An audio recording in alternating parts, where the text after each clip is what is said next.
Pak Heri ini guru saya sejak dulu suka ngajarin sistem gitu. Tapi zaman era sekarang ini bagaimana aplikasi sistem di era apalagi pertanian zaman sekarang, Pak?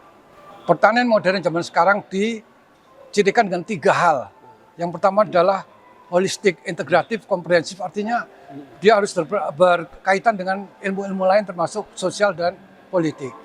Yang kedua, dia harus modern, dalam arti kata teknologinya mempunyai suatu kaitan dengan perkembangan dari keteknikan yang mungkin kita kenal dengan nama digitalisasi.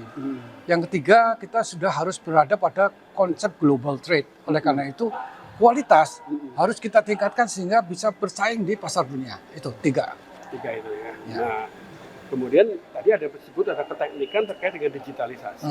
Nah, era sekarang ini kan memang yang nggak bisa dihindarkan semuanya digitalisasi. Kalau dalam hal pertanian itu yang diharapkan nanti digitalisasinya sejauh mana itu? Ada 2 hal.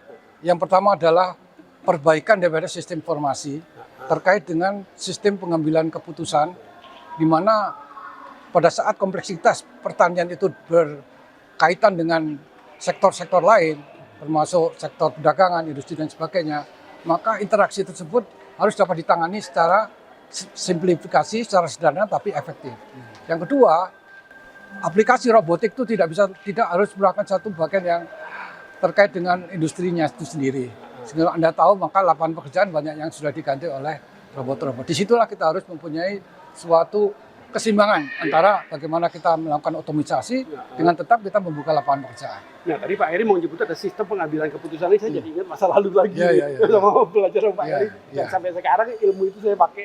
Sekarang ini kalau di bisnis atau di ngurusin organisasi, yang penting kan bagaimana mengambil keputusan. Nah, sistem pengambilan keputusan itu tapi sekarang udah pakai AI, robotik. Nanti jangan-jangan udah diambil sama itu mesin gitu. Jadi kita nggak usah belajar itu lagi atau gimana itu? Ada yang kita sebut sebagai aplikasi, ya. Saya kira itu sudah kita adalah pemakai yang cerdas aja, efisien dan mempunyai biaya yang tidak terlalu tinggi.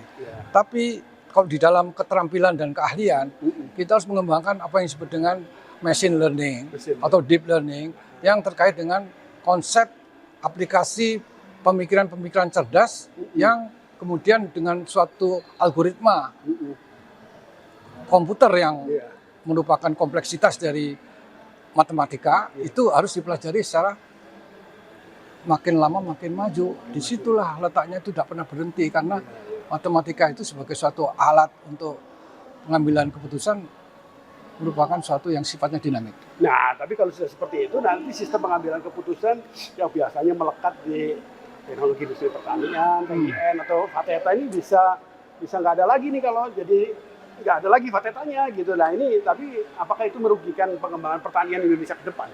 Sekarang kita berpikir strategi pembangunan pertanian kita itu ke arah mana.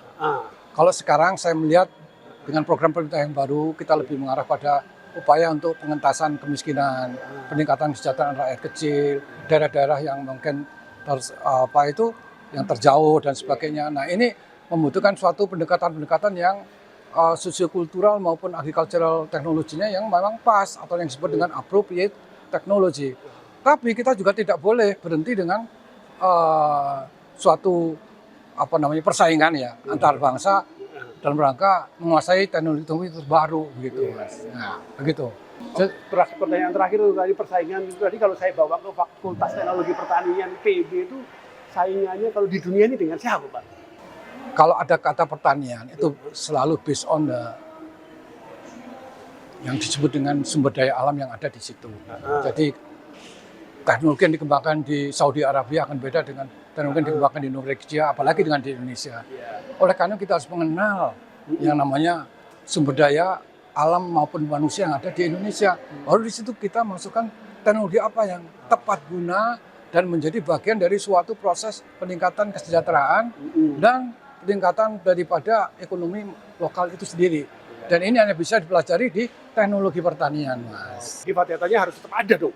Ya harus, kalau nggak ada kita akan kehilangan suatu keahlian yang dibutuhkan oleh bangsa, negara, dan rakyat kita. Dan dunia juga. Terima kasih banyak Pak Heri. Sama-sama. Selamat.